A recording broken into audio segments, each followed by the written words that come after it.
Dans cette langue, le masculin fait le neutre.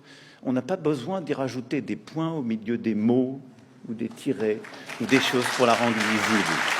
Dans le fond, sur ce sujet, le président de la République n'a pas tort. Pour rappel, c'est en 1539 que le roi de France, François Ier, qui était monté sur le trône le 1er janvier 1515, signa l'ordonnance dite de Villers-Cotterêts.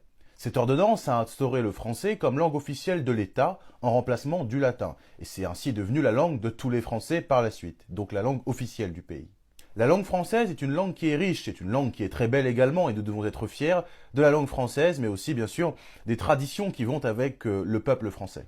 L'écriture inclusive, ce n'est rien d'autre qu'un héritage de cette gauche woke, de cette gauche aujourd'hui moribonde, qui ne combat évidemment plus personne, mais qui a envie encore de s'attaquer à certains de nos fondamentaux, dont la langue française.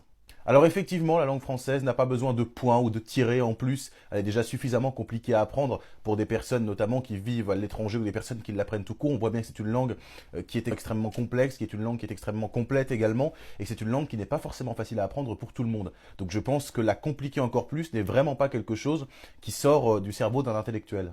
Par contre, ce qui est un petit peu contradictoire, et c'est d'ailleurs tout le sens de la politique du en même temps d'Emmanuel Macron, c'est qu'il y a quelques jours, les députés du Rassemblement national ont proposé d'interdire l'écriture inclusive, notamment dans les documents administratifs et dans les documents officiels.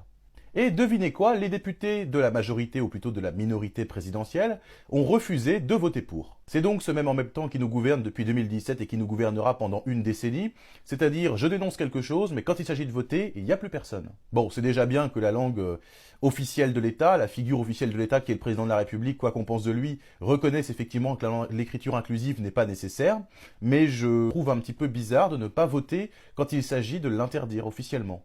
Et la langue française, elle n'était effectivement pas la langue de tous les Français avant 1539 et l'ordonnance du roi de France.